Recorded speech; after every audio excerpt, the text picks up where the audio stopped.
Jo, rapin në të kanë Forest. Menot Forest. Menot Forest. Menot Forest.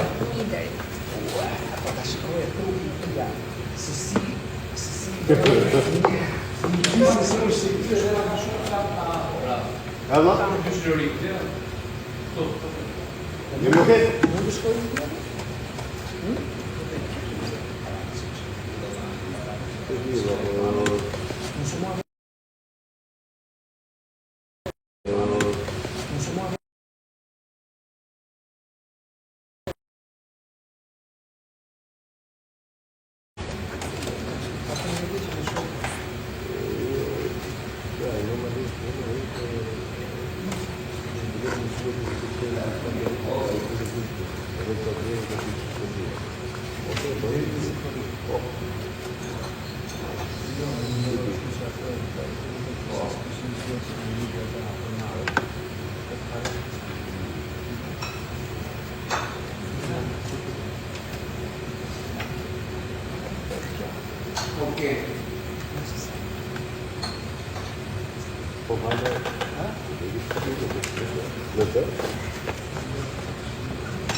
Më tregon dhe një qik aty?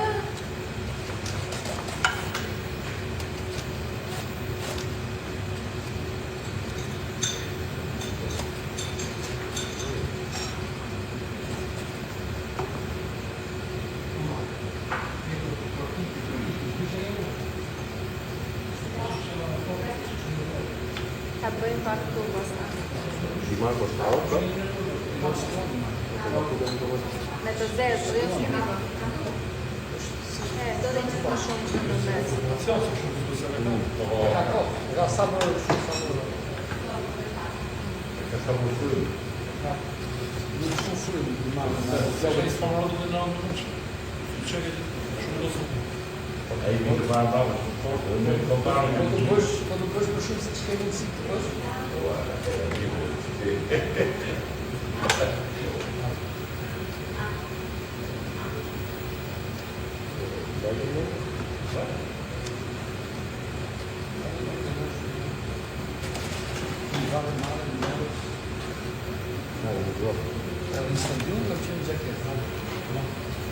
Për këndi që isha më ka? Shqipëria me... Përndeshim me Shqipëria. Këtë që me këtë dhe londë, këtë që ta? Pa, mua që kjo është londë. Ja, në të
gjë.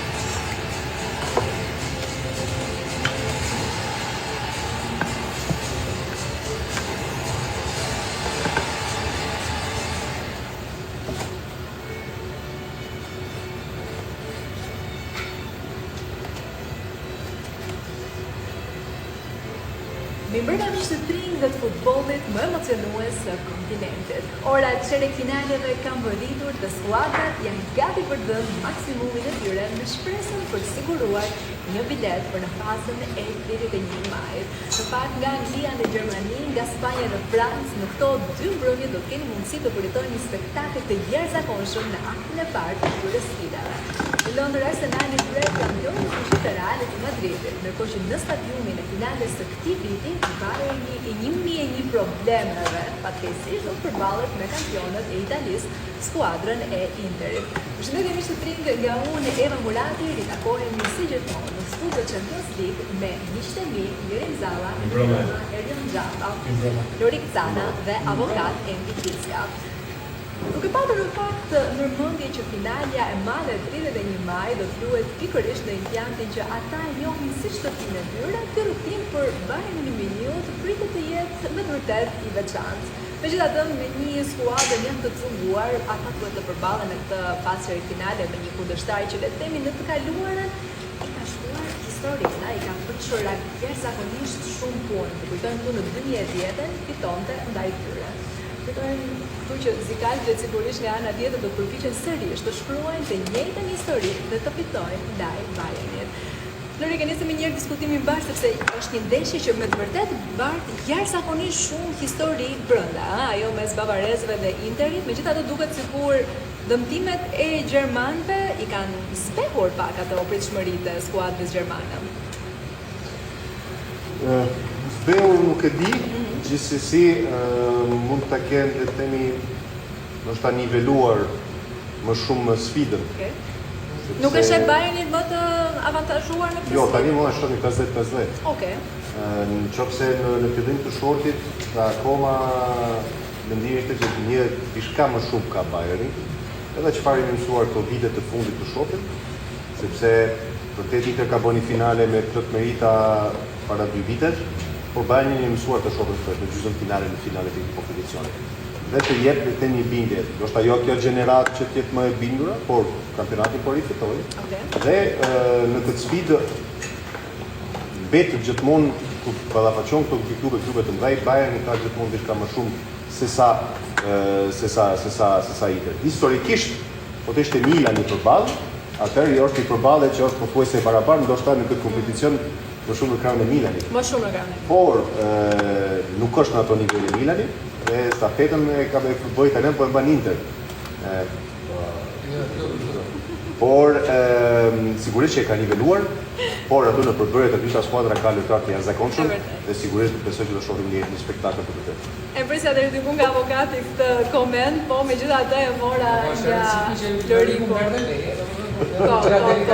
E vërtet, edhe të gjitha e miratove avokatë. Pavarësisht situatës aktuale në lidhje me ekipet, duket sikur mund të themi që Bayerni është pak fare më tepër favorit duke patur parasysh faktorin fush, apo nuk do llogaritet? Jo, nëse do themi favorit vetëm për atë aspektin që luan në shtëpi dhe pastaj ka dhe më detyrimin, sepse nëse duhet të kalojë në fazën e tetë, duhet bëjë një ndeshje shumë të rëndësishme sot. Ose ja lën kualifikimin në ndeshjen e Milanit, sepse është gjithmonë e vështirë kur është në San Siro. Por që unë jam shumë dakord me Loriku. Besoj gjithë të dëmtime, sepse nuk janë pak, janë 6. Dhe 6 nga formacioni bazë janë 60% e skuadrës. Kështu që unë besoj që që është ndeshje e balancuar, është ndeshje me ekuilibër, sepse dhe Interi duket si një skuadër që diti bëj llogaritë veta në të tilla sfida, është e kujdesshme. Problemi i madh i Interit është problemi fizik që nuk arrin të jetë në një ritëm në 90 minuta dhe prandaj them që këto probleme që do të ishte Bayerni plot do ta kishte avantazh Bayerni. Por me këto probleme që ka dhe zëvendësimet pastaj bëhen problematike sepse lojtarët e Stolit praktikisht nuk kanë fushë, kështu ja, ata avantazhet që mund të kishin gjatë në lojë sipër, kjo s'bëhet. Kështu që unë besoj që është 50-50 në mund. 50-50. Njëri nuk e di, është një përballje mund të themi e dy shkollave totalisht të ndryshme të futbollit. Gjithmonë kanë prodhuar sfida dramatike, beson se kështu do të jetë edhe sot? Gjithmonë kanë prodhuar, së vërtet Bayerni me pesë specifike më të madhe të modë të fundit, amortimit të fundit, ndërkohë që Interi ka shkëlqyer në vitet 60 me Mazzolën dhe me Luis Suarez, Bayerni ka fituar pas 7 vjetës me Beckenbauer dhe Gerd Müller, dhe këto janë historik më të mëdha midis këtyre dy klubeve. Ndërsa më vonë Bayerni ka pasur diferencë në raport me Inter. Interi ka qenë më i vogël në arenën ndërkombëtare së mundës së Rusisë. Tani ato Interi vjen si një ish finalist në Champions League me necesarë specifik. Dhe vjen me autoritet tjetër, vjen me personalitet tjetër, përballë Bayerni që ka luajtur në statu quo, por në gjendjen aktuale nuk është vogël në vetë tjetër. Plus mungesat që ka në trajtohet me vogël me miq taktik.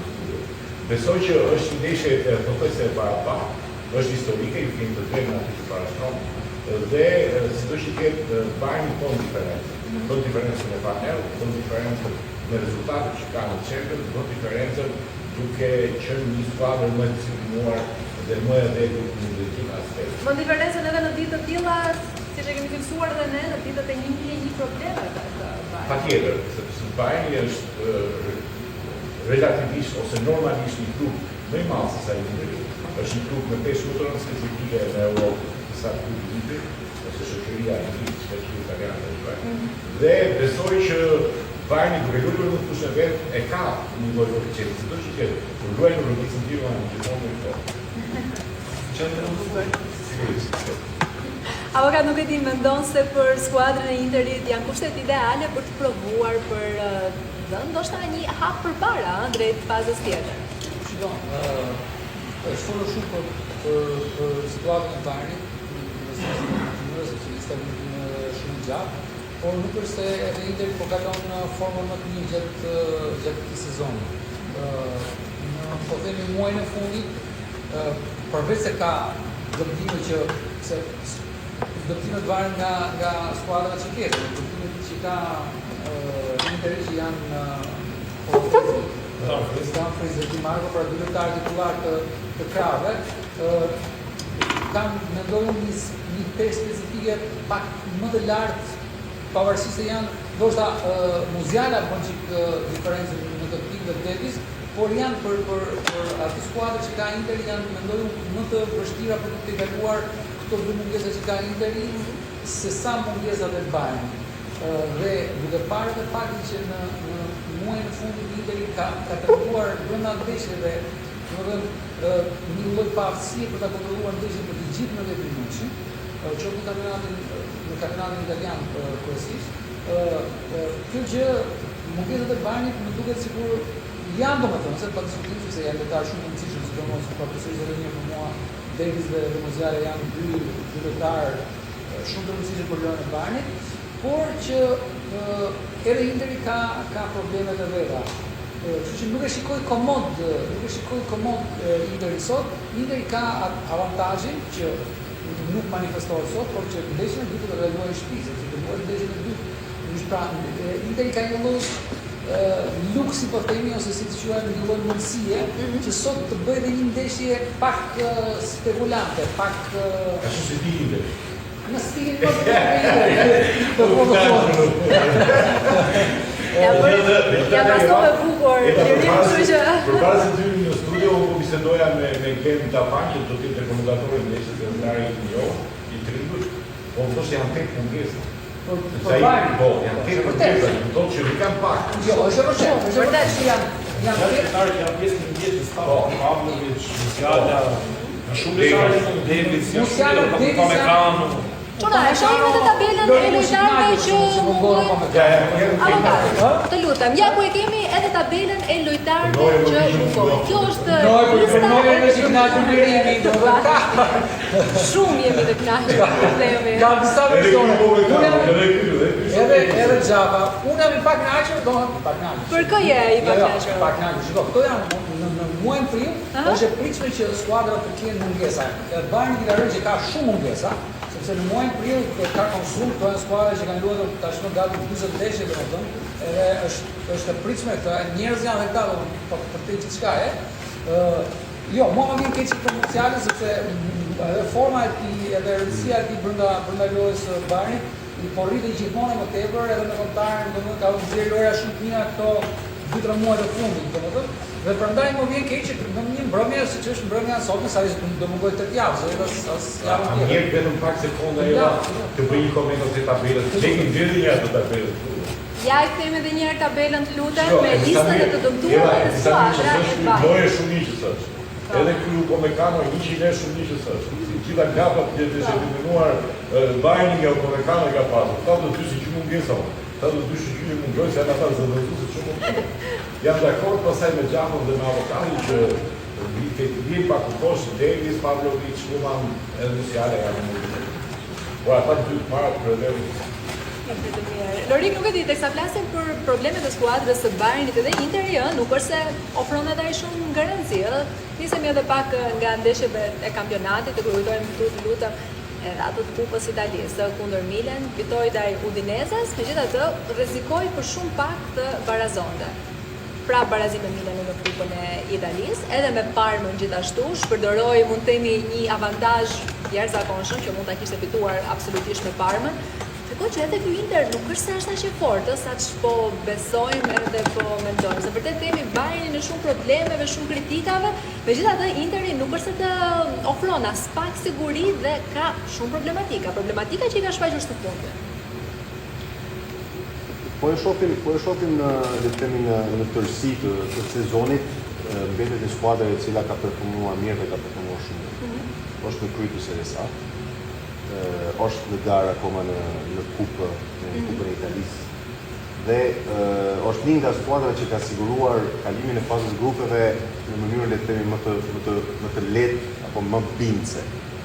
Pastaj kur arrin në këtë nivel sigurisht që s'e ka arritur shumë lart dhe aty pastaj duhet të jesh në momentet tua më të mira sepse po jashtë o brenda. Absolutisht. Dhe sigurisht ka treguar probleme, ka treguar edhe ndoshta një fazë të një konsum jo vetëm mendor, por sidomos fizik. Nuk është momenti që ka pasur më shumë probleme fizike Interi, por është momenti ndoshta që jo të gjithë në formë më të mirë dhe ata të cilët le të themi i kanë shpenzuar shumë energji për të mos pushuar, nuk arritin më të mbulojnë 90 minutin edhe të dinë të kontrollojnë ritmin dhe ta ngrisin ritmin, apo nëse është nevoja të luajnë 90 e sa minuta, 100 minuta me një ritëm të lartë. Kjo ndodhi në kampionat, ka ndodhur disa herë dhe për të shkuar më tutje, sidomos në kompeticion duhet të kesh të luash në një intensitet shumë të lartë. Jo vetëm në përgjithësi të eliminosh ato pak gabime individuale që bëjnë diferencën në fund të fundit, por duhet të jesh edhe në nivel fizik shumë të dhe këtu. Champions Liga e kërkon këtë, karikim maksimal në të gjitha dyshimet e mia për Interin. Gjendja e saj fizike për të përballuar ritmin që do kërkon deri tani deri në fund të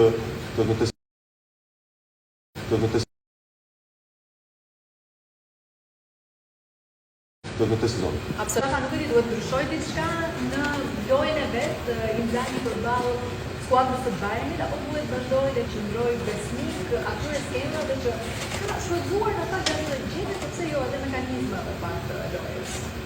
Bashkë me forcën e Interit, nuk besoj që dhe Inzaghi në këto vite që është Interi ka evoluar në pozitiv në aspektin e trajnerit. Sepse përpara ka pasur një model loje që ka qenë skuadër e kujdesshme mbrapa dhe përdorte shumë kundërshtim. Sot e shoh që Interi vit për shtatë shumë me kundërshtar.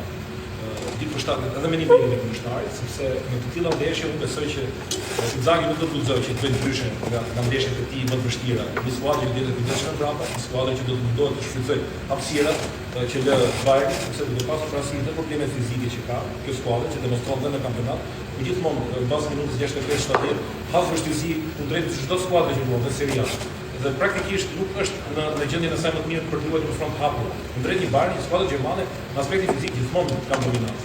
Pse intereson që na çes sa më shumë minuta, sepse pikërisht dalim te vendimet e Bayernit, pse janë të rëndësishme të gjithë timet, sepse nuk ka alternativat e duhura për të bërë freskinë gjatë lojës.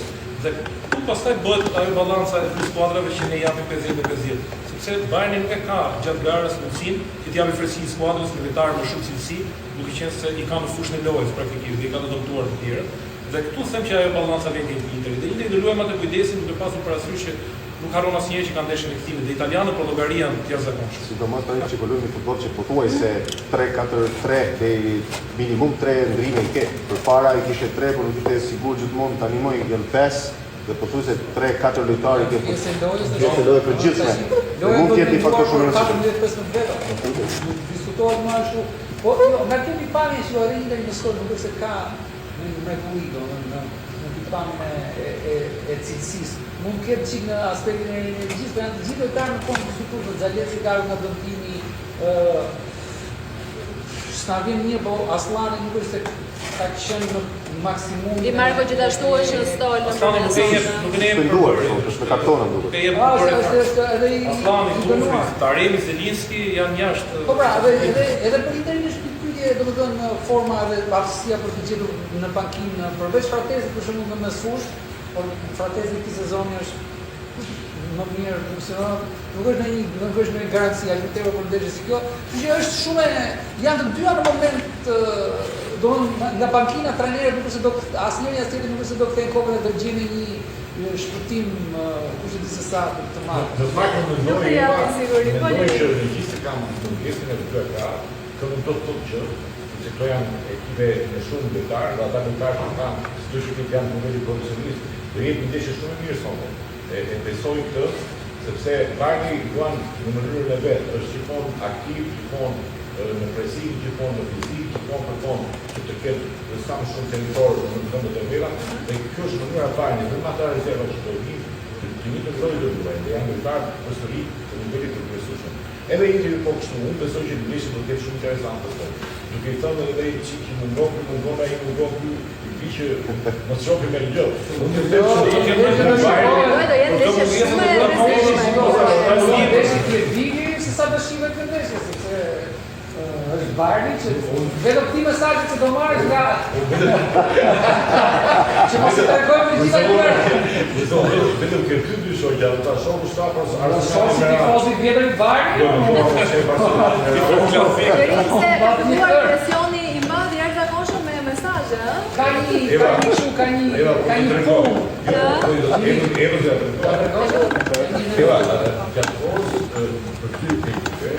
Persona shqiptare në Shqipëri, në pozicion, në politik, në emër. Persona publik. Janë dy që mua më shkojnë pa kushim.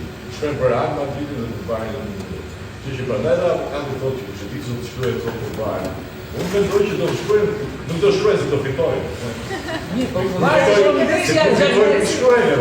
Jo, Ja bukur, janë duke gëzuar, janë duke festuar atë moment. Ndërkohë që kur ka probleme, po në ripërqendruar në fakt edhe pak më gjatë tek dëmtimet e Bayernit, sepse në Gjermani e fajsojnë pafund Ranieri Kompani në lidhje me menaxhimin që ai ka bërë lojtarëve. Nuk e di, hera fundit ai që ka bërë rotacion ka qenë Musiala, ai që u dëmtua. Ka përgjegjësi pak Ranieri apo kemi një kalendar jashtëzakonisht shumë të ngarkuar që është me vërtet shumë i vështirë ta menaxhosh? Kujt ja bë fare?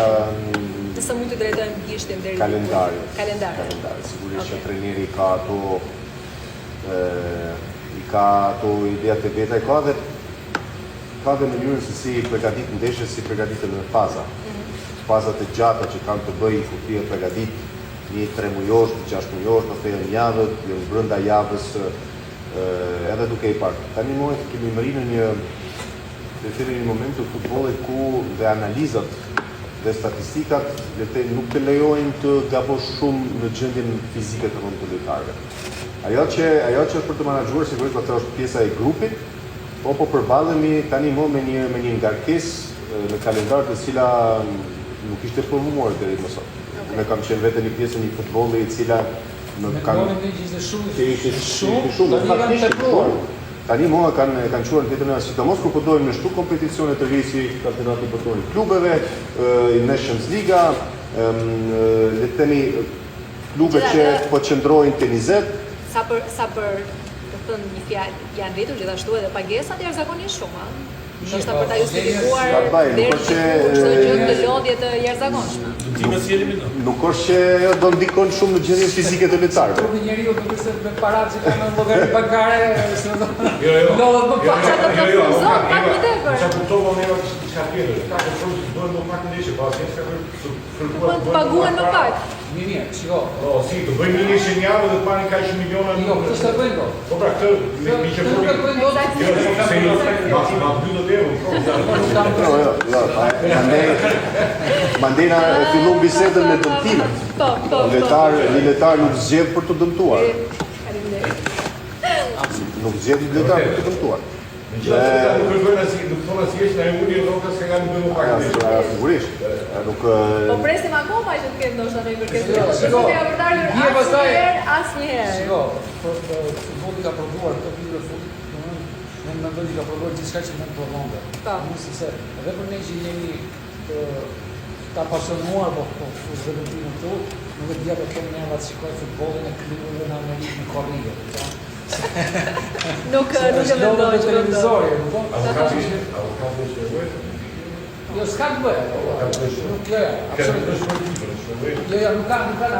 Ajo është një gjë që ne rrezikojmë tani këtu, por rrezikohet që të bëjë një lloj firme piramidale futbollit. E mbyllim këtu diskutimin se kemi shumë për të folur, lutem. Do të qëndrojmë bashkë tek skuadra e Interit, që ka qenë në fakt një ndër ekipet më solidare në Champions, përtej mungesave le të themi që ka Bayern Munich, duket sikur performanca e Zikalterve duket sikur fletë në favor të skuadrës italiane. Vazhdojmë diskutimin në studio. Avokat. Shiko, ta kam thënë edhe një herë, domethënë që Interi pa një prezantim pozitiv të fazës së ligës ishin më një apo një në raport të me Bayern, kjo është objektive. Dhe që ka dhe kalendarin e favorshëm sot që duan ndeshje me një shtëpi ka për këtë arsye, por kam përshtypjen që përballjet që ka patur kanë qenë të një niveli, se për shembull edhe për përballjet që ishte situash e një rëndësie, po themi me Manchester City, për sa kuptim nuk ishte Manchester City si vjetër, po me Leverkusenin dështoi. Kështu që përballjet e Interit, ajo ka treguar domethënë në çdo moment sigurinë në Champions League, pavarësisht se nga rezultati, si nga 2-0 në minutat e fundit, por që ka pasur një rrugë konstante, pak nga ana e rezultatit. Prova e vërtetë e Interit është sonte. Pra, një skuadër që vërtet mund të marrësh një një ide se çfarë mundësish ka Interi në një kompeticion të tillë siç është Champions Liga, është sot me Bayern. Sot dhe javën tjetër shikohet se çfarë fuqie ka Interi. Ka patur më pas në gjithë dëmtimet, Bayern do të ishte gjithë me gjithë lojtarë në formacion edhe më e vështirë. Edhe mund të ishte rrahur me gjithë titullarët, nuk e di fundit asnjëherë nuk di ndeshje se si do shkojë, askush nuk e di se si do përfundojë ndeshja dhe historia nuk bëhet me nëse. Por sot Interi do të kënaqur pavarësisht mungesave që ka vetë që ka gjetur Bayernin, po themi me më shumë probleme sezon. Ora tek ke fillën e tretë të ekipit e kemi gjuar. Ai thotë që si çfarë ka Bayernin, lideri se vjen Bayern me ta ndërtuar. Tim këtu. Do të justifikoj skuadrat e veta. Skuadrën e vet, nuk e di. Do të kalojmë direkt te informacionet sepse koha ka fluturuar, do ta nisim më një herë me skuadrën e Bayernit. Vazhdojmë bashkëri. Bayerni i cili propozon një 4-2-3 me Urbik i cili zëvendëson Neuer, dyshja që do mbrojtës Kim Erik Dyer, Lajmer në krahun e djathtë dhe Stanisic në krahun e majtë lojtari kombëtarës së Kroacisë i cili zëvendëson Davis, dyshja mes fushës Goretzka dhe Kimmich. Pastaj kemi Guerreiro në mbështetje të Harry Kane, në krahun e majtë Sané dhe në krahun e djathtë Olise, një 4-2-3 me lojtar gjithsesi të shpejtë, me një Harry Kane që pritet të jetë edhe gjithsesi rreziku kryesor për Interin në fazën plotëse. Kalojmë direkt te informacioni i Interit, Xhafa, fjala për ty. Interi vjen me formacionin 3-5-2, Inzaghi mund të shojë shumë gjëra në pjesën e formacionit, ama skemën e ka të senduar për kohë dhe nuk e ndryshon. Në Port Sommer, në mbrojtje është Pavard, Acerbi dhe Bastoni. Në mesin e fushës Darmian nga krahu i djathtë, nëse do të kishte Alfonso Davies, do të kishte Bunatia me diferencën e shpejtësisë dhe do të ishte i nevojshëm Dumfries. Por sot besoj që e ka në vetën kundërshtarin. Barella Çalhanoğlu Mkhitaryan, Carlos Augusto nga Majta dhe Turan Lautaro. Praktikisht është formacioni më i mirë me dy mungesat që janë shumë të rëndësishme, Dumfries dhe Carlos Augusto. Dhe me të skem që luan Interi, dy lojtarët e krahut janë shumë të shqetësuar për lojën e Inzaghi. Besoj që ka humbur disi, por prap ka ekuilibrat brenda fushës, një skuadër që do të jetë e shkurtër, një skuadër e kujdesshme dhe do të kundërpërgjigjet gjithmonë me gabimet që do të bëjë Bayern në fazën defensive. Për herë të parë në 19 vite, skuadra e Arsenalit dhe ajo e Real Madridit shohin rrugimet e tyre të kryqëzohen në Champions League. Në 2006 këto dy skuadra përballeshin në fazën e 1/8 dhe aso kohë, që 80 minutat u vendosën vetëm nga një gol i Thierry Henry që eliminonte skuadron e Los Blancos. Në një tjetër përballje jashtëzakonisht shumë interesante e mbrëmjes së sotme në këtë fazë të UEFA Champions League. Më pëlqen kështu kur kanë histori të dyja skuadrat në përballje. Po nuk janë të skuadrat që kanë më shumë të histori dhe tani në përballje me tjetër. Vërtet që keni kohë që nuk e keni ripar një Arsenal le themi të kësaj kohe të ardhshme që po e përmend ti me Arsene Wenger, me lojtarë të tillë si Bergkamp, Henry, po i kaloi shumë të tjerë. Mas një kapitull të gjatë trajnerësh, projektësh, po duket që me Jo të suksesshëm. Jo për pretendimet e Arsenalit, me Artetën, i cili ka risjellë le themi një lloj niveli sigurie, cilësie, loje, bindje edhe rikthyer lart. Duke rikthyer pastaj duke qenë tani në sezonin e dytë konsekutiv apo të tretë në Champions dhe me plot mënyrë është një skuadër që luan në imazhin e trajnerit të vet, ku është fryzuar me frymëzimet që ka marrë vetëm nga Guardiola, po ai vetë si ish lojtar i Barcelonës apo në Paris ku unë kam frekuentuar Artetën, mundon të jep një dorë, mundon të ta mban në këtë nivel dhe ndoshta të çon edhe në tutje, e ka sjellë themi në majë. Tani më shumë për Arsenal i vjen që të fiton për të dhënë titullin dhe për të dhënë të shkon në gjysmëfinale dhe finale. Rrugtimin pastaj Arsenali do të ketë gjithmonë nga këto të mëdha, sonte e ka një nga ose më të madhet dhe do jetë interesant për të parë. Vitin e kaluar eliminuan nëse kam gabim me Bayern, kurse këtë vit e kanë pretendentin ose pretendentin kryesor për ta fituar. Aty do shihet pastaj se sa shpejt po pjekët ka skuadër. Me gjithë cilësi që e ka, është ajo le të themi eksperienca për të përballur me këto sfida, po përballë ka klubin apo ekipin i cili ka më shumë të eksperjenca, sidomos në këtë filan të këtij kompeticioni. Vërtet. Mendoj që Arsenali luan një futboll të vërtet të shpejtë, pak më shumë i parë deri tani. Do jetë problem për skuadrën e Realit, i cili të ruajë të ritmin e kundërshtarit apo ata janë Los Blancos, mbretërorët edhe nuk pyesin për asnjë kundërshtar. Shikoj, në momentin që shikon formacionin e Realit, ti shikon që ajo që bie syre që është më tepër me emrat e lojtarëve, që është më tepër skuadër me cilësi teknike në fazën sulmuese. Pastaj eksperienca na ka treguar që Real Madrid është përshtatur shumë dhe me kundërshtarin. Mos harrojmë vitin e kaluar në ndeshje me Manchester City, praktikisht përtej emrave që kishte, u kthyen një skuadër modeste për të arritur rezultate dhe kjo tregon madhështinë e kësaj skuadre. Nëse u kthyen një skuadër që sakrifikoi gjitha në mbrojtje, lojtarët që ne mësuar të shikojmë që të bëjnë gjëra të bukur kur janë me topin në zotrim, lojtarë që sakrifikonin dhe pato, vinin bënin të gjithë fazën defensive dhe unë besoj që të tilla cilësi janë të cilësi që çojnë trofeve në moment të caktuar me skuadra që mund të vuash. Është vërtet që Arsenali bën një futboll shpejt, një futboll atraktiv, por Reali ditë për shtatë të do. Është një skuadër që nëse skuadra kundërshtare ka një kualitet dhe dorëzohet ai kualitet. Është skuadër që ditë për shtatë, sepse në radhë të parë Reali i bën llogarit me trofet, nuk përsi i bën me kundërshtarin. Kështu që unë besoj që Reali do ditë për shtatë edhe me Arsenalin. Është besoj skuadra më e orientuar drejt titullit për të bërë atë lojë që i duhet për të arritur këtë trofeu.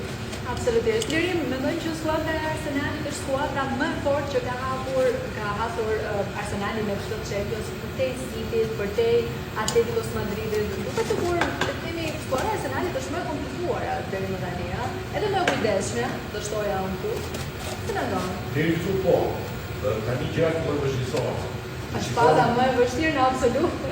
Në horizont panelën e parë, Realit Madrid është pak e vështirë. Ta po ndrojnë dhe gjyrë Royal, se pak Royal është gjyrë.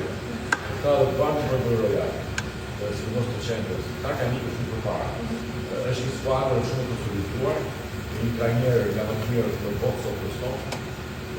Një skuadër e cila në këtë kompeticion bën shtyra, në rast se në kampionatin e vet ka një shitje të shumta dhe të ndryshme, në Champions është diçka tjetër, Real Madrid nuk e di si bëhet me Turqisë si Anteo, sa e prej fushën e Champions League të tjetërsohet. Si sot do ketë një paraspesh në Arsenal. Arsenal ishte një skuadër që brenda në shtypua në mirë. Dhe unë shpresoj që sot Arsenal të tregojë gjëra të vërteta për Real Madrid. Ose të tregojë atencionin që duhet të fiksuar në rrjet të kompetitive. Besoj që skuadra e Arsenalit sot do të shfaqë më të mirë që ka të mundshme në fushën. Ata kanë kohë që janë lajtuar nga kompeticioni fituese, pra përcentues në këto gara. Por ndoshta nuk është ky viti për që përsëri ata në podiumin e fituesit ose finalistit. Edhe rruga është e vështirë, do të kalojë të provë sot. Megjithatë, unë besoj që Arsenali në Londër luan mirë futboll dhe do ta vizitoj deri te Real. Avokat mendojnë që Arsenali në Londër do ta bërë në vështirësi skuadrën e Realit Madridit? Apo vështirë të ndohë? Sigur ka dy skuadra, ka skuadra që luajnë mirë, ka skuadra që luajnë mirë në ndeshjet që kanë rëndësi. Arsenali që skuadra që luajnë mirë, po ndeshjet që kanë shumë rëndësi, nuk i luajnë gjithmonë ashtu siç mundet ose siç dini luajnë. Kjo është një mangësi që ka Arsenali. Nëse ne do imagjinojmë, ose nëse unë do imagjinoja që Arsenali do jetë më të mirë në futbollin vet, me ritmin që ajo në disa momente është e aftë të prodhoj, për Realin Madrid do ishte ndeshja ndoshta më e vështirë, sepse Reali Madrid nuk është një skuadër që mund të përballojë ritmet e larta, për shumë arsye, për shkak të moshës së disa lojtarëve, për shkak të cilësive të disa lojtarëve, për shkak të formacionit që ka, për shkak të shumë faktorëve. Dhe në qoftë se Arsenali do arrinte të mundi lojën e saj më të mirë, që Arsenali në momentin se po arrin po lojë lojë vërtet shumë ritëm me shumë kontroll loje, atëherë do ishte vërtet e rrezikshme për Realin e Madridit, por unë jam gjithmonë skeptik për Arsenalin, sepse ka treguar historia e kësaj skuadre, ka treguar që ndeshjet e rëndësishme për një arsye apo një tjetër Reali Arsenali jashtëzakonisht fitonte në vite radhës, fitonte Premier League-ën, në Champions League nuk ishte. Duket Arsenali mua si ai student i mirë. Mund duket si Interi. Jo, si ai student i mirë që levi të dy kapitull më mësuar dhe i rinë ato. Në tezën të dy pjesë. Në 8 skuadrat që janë kualifikuar për këtë fazën e fundit. Po ta shoh Arsenali me një sy tjetër dhe një sy keqardhi. Jo, shifet tani pse. Atë do të them. Janë 8 skuadrat të cilët kanë ngelur, në ato 8 skuadrat që kanë ngelur, janë 2 akoma që nuk e kanë fituar trofeun. Njëra është Parisi dhe tjetra është skuadra angleze, por nuk është Aston Villa. Atëherë është Arsenali. Po e shoh me një dashuri të jashtëzakonshme tashmë skuadrën e Arsenalit. Edhe pse ka shumë simpati, ka provuar gjithmonë talente, ka provuar futboll, ka pasur një trajner shumë digjital, shumë virtuoz, si Fantastik. Që Do të thotë koha e karrierës, por se ka provuar atë. nuk e di, i ka lexuar të kapitull që do të thotë që sigurt kanë bërë finale të Championship, Po nuk janë, është çështje, ky kompeticion është traditë, domethënë pse Reali, mendoj se Reali sot në fushën Modric, Bellingham dhe Camavinga, sigurisht ka një avantazh ndaj Arsenalit me intensitetin që prodhon Arsenali në momentin e caktuar me Inter me ritmin që prodhon Arsenali në momentin e caktuar është paradoks.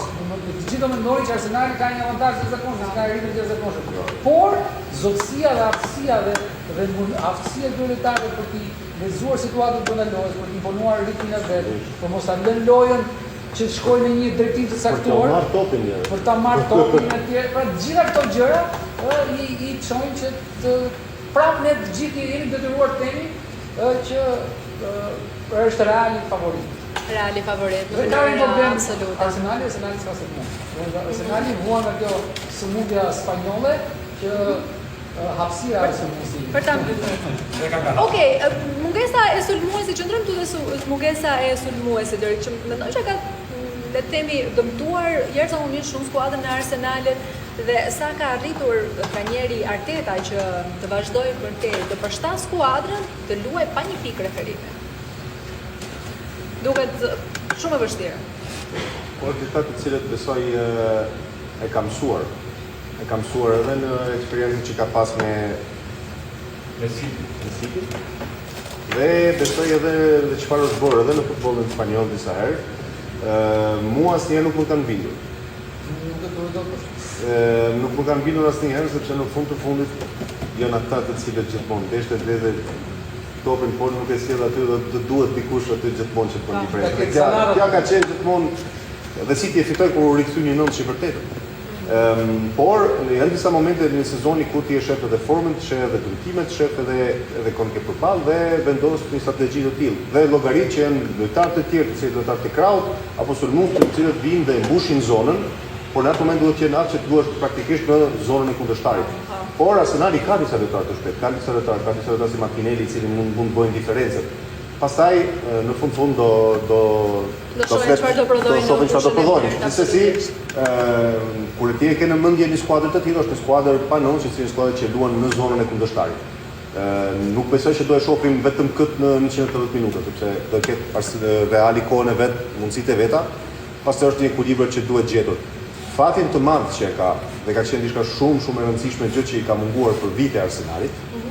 Por që nuk e ka pas mundësinë gjithmonë të luan në fushën e kundërshtarit, sepse në atë moment duhet të kesh një fazë mbrojtëse, duhet të kesh një lojtar të mbrojtjes, të krahut, dhe sidomos që në mbrojtje që të jenë lojtarë jashtëzakonisht shumë, veç të vëmendshëm, të shpejt, të kujdesshëm dhe të aftë të lexojnë mirë situatat. Arsenali ka 2 vite që e ka.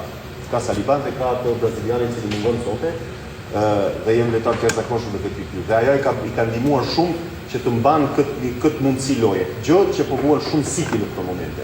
Dhe ka e bëndi Paka shumë. Nuk kemi si bashkë. Nga më që përballi shihet si një test i rëndësishëm gjithashtu edhe për trajnerin Arteta, kuptoni që e drejton skuadrën që nga dhjetori 2019. Ka thuhet sikur shumë edhe që nga pritja për sukses e temi ka mbaruar për të ëndër shumë decisive kjo përballje në mbrëmjen e sotme në Champions League për skuadrën padyshim, sidomos për trajnerin Arteta. Patjetër një trajner gjithmonë është diskutim në momentin që nuk sjell trofe në një klub, gjithmonë do diskutohet pjesa e largimit. Po mendoj që në këtë momente, duke pasur parasysh gjithmonë në problematikat që e mori këtë skuadër, nivelet që ishte këtë skuadër dhe aty ku është sot. Sepse ka 2 vjet që është një skuadër që po pretendon për Premier League, edhe me vështirësitë e veta, edhe pse ka hasur gjithmonë skuadra më të forta praktikisht. Sepse Arsenali është ajo që po themi deri tani, skuadra që gjithmonë ka qenë pretendente, por është një skuadër që asnjëherë pothuajse nuk ka arritur të trofe, përse është hera e parë që ndodh kjo. Kështu që unë mendoj që ka bërë një punë të mirë, sepse skuadra është kompetitive, është skuadër e nivelit që sot diskutojmë me Realin që ka një lojë saj, ka një stil loje kur mund ta vuajë Real Madridit. Këto janë gjithë meritet e trajnerit, mënyra se i ka ndërtuar, me lojtarët që ka afruar, por që unë besoj që jo vetëm Arteta, por si skuadra Arsenali do ketë limitet e veta gjithmonë drejt trofeve. Masër sezoni që do na surprizojë do fitoj Champions League, por unë shoh gjithmonë vështirë se duket pikërisht ajo skuadër që kënaqet më pak. Që të luajë mirë, të prodhojë diçka dhe në momentin që nuk arrin trofeun, tjetër ajo pjesa që ishte një skuadër dinjitoze dhe pjesa e. Gjata do të vazhdojmë diskutimin së bashku sepse tashmë do të kalojmë tek formacionet dhe nisim më njëherë me skuadrën e Arsenalit. Arsenali vjen me 4-3-3, formacionin e saj tipik, nga djathta Timber, në qendër është Saliba me Kiwer me mungesën e Gabriel dhe Lewis Skelly, mbrojtësi i ri që tashmë është kthyer që na bëri gol me ekipin kombëtar, është kthyer një pikë shumë e fortë Arsenalit. Në mes fushësh Rice, Thomas dhe Odegaard, treshja e saj më e mirë dhe në sulm është Martinelli, Saka, të dy akra dhe Merino që në fundjavë ishte një mesfushor. Sot është duke pasur problematikat që ka Arsenali, është zgjedhur si qendrësimmues. Ky është një nga problemet e mëdha të Arsenalit këtë sezon, që nuk po stabilizohet nga qendrësimmues. Do të shkëlqyojmë formacionin e Realit të Madridit. Lorik, fjala për ty. Reali me një mund të jetë një 4-4-2 apo një 4-3-3 në varet në fazët të cilët lojnë dhe si e lexojnë lojtarët, duke i dhënë gjithmonë një hapësirë shumë dhe një mundësi loje, një liri lojtarëve në pjesën e sulmit, me disa le të themi detyrime në fazën mbrojtëse dhe rreshtimit. Dhe këta ka thonë gjithmonë edhe Ancelotti, tha unë mundon lojtarëve të mi, sidomos lojtarë që kanë dispozicion të jep disa pikë referime apo disa shënime të qarta në posedimin në fazën pa top, kurse në fazën e sulmit kam lojtarë të nivelit të tillë të cilët ta lexojnë shumë mirë dhe sulmojnë. Thibaut Courtois në port, Rudiger dhe Asensio dyshja që në mbrojtjes, e kemi një Alaba që luan në mbrojtje në krahun e majt me mungesën e Mendy, po është një rol të cilët e ka mbuluar me vitet e Bayerni. Valverde në krahun e djathtë i cili po sakrifikon, vetë duke sakrifikuar sezonin e vet me mungesën e Carvajalit, që është një mungesë shumë e rëndësishme për këtë skuadër, gjithashtu edhe mungesën e Militaos. Pastaj në mesfuz kemi Kamavigën, kemi Modric, Vinicius dhe Mbappé, apo mund të jetë pastaj një Bellingham i cili vjen në mesfush dhe spostohet Vinicius në krahun e majt me Mbappé që sulmues dhe Rodrigo krahun e djathtë. Kjo është diçka e cila e kanë mundësi për ta lutur dhe është shumë mirë që ke mundësinë për të luajtur në 2-3 mënyra. Tjetër do të shohim minutat e para do vendosën 4-4-2, por gjithsesi kjo është diçka që kanë atë shumë eksperiencë dhe Ancelotti ka një aftësi as të madhe që me 2-3 le të themi udhëzime të reja spostohet ekipi më shumë në fazën e mbrojtjes, se në fazën sulmuese nuk e shoh shumë Ancelottin të përfshirë sepse ka lojtarë të jashtëzakonshëm në skuadrën. Faza çeyrek-finale e UEFA Champions League do të marrë jetë vetëm pas pak me 2 përballje spektakolare. Ne do të rishihemi në përfundim të tyre për një analizë të plotë të mbrëmjes së sotme Champions. Shikim me këngë.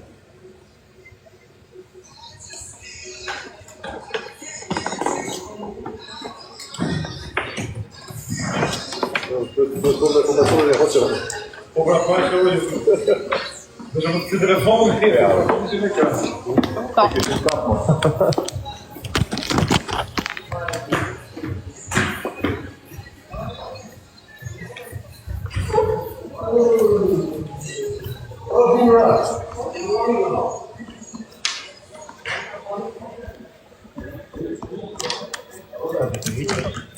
Jo, këto po i mbaj, s'ka, është nuk përshpon.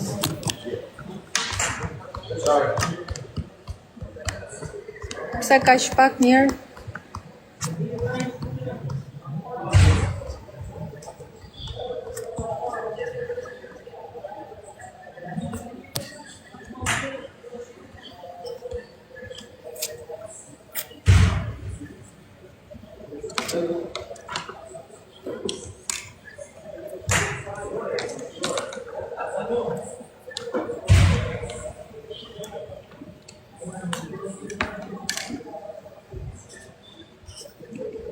Është...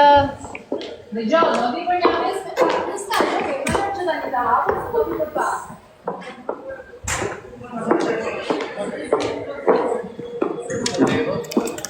Do vi për pak, për ndaj. Për një 5 minuta dhe do vi për.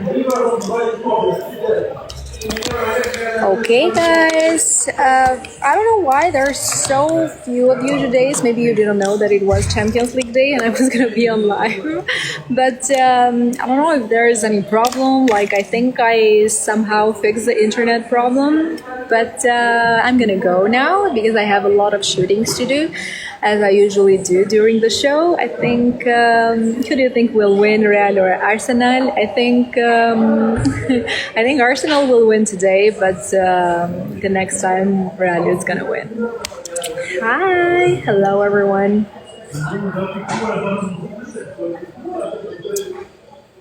To be honest, I got a little disappointed because there are so many, like so few of you today. It's like one of the, I don't know, maybe I'm blocked or hidden or restricted, I don't know, but there's only 600 people online and there are few. Hi, cutesy. Come back again. Yes, I'm gonna come back again for the second time. There are gonna be just like 2 shows now. The first one who starts at 8 and the second one who starts at 11. It was 1.1 earlier. Oh, I didn't get that. I didn't saw that. Ciao, ciao a tutti.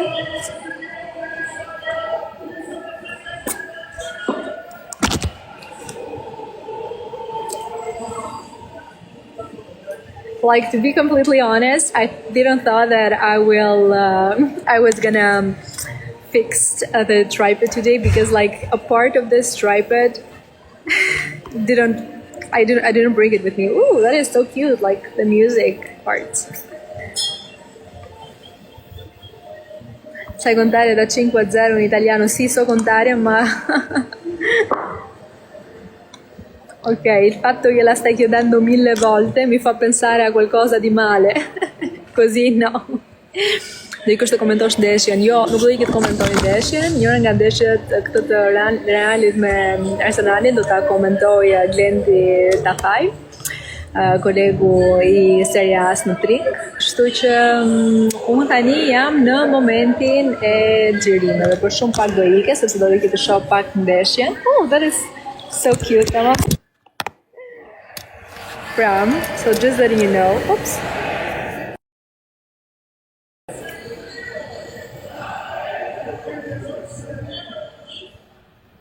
Okay, just that you know how I put my tripod today. Look, it's like this is a light. I mean, this is a light, and this is an adhesive. Like, look, it is not supposed to be like that, but I forgot one part of the tripod, and oh my god, it wasn't working. In italiano, stavo spiegando allora che per poco nemmeno lo facevo questo live oggi perché ho dimenticato una parte del mio tripod e l'ho messo il telefono così proprio su questa luce. Questo non è parte del tripod, è parte della luce, e così con la forza ho messo anche un adesivo sopra solo per farlo funzionare. Ok, adesso io vado, vi do un bacio grande e ci vediamo per la seconda parte alle 11. Non dimenticate, alle 11 siamo live su Tring Sport 1, normalmente la trasmissione ufficiale, e anche qua sul TikTok Live. So I'm going to say it in English because I'm guessing most of you are English fans. I am going to be live again on Tring Sport 1 and of course here on TikTok Live. On Tring Sport 1, of course, for everyone who wants to see the official transmission, the official broadcast in Albanian, but also here on TikTok Live. And I'm going to be live again at 11. So see you again at 11 o'clock. Mwah.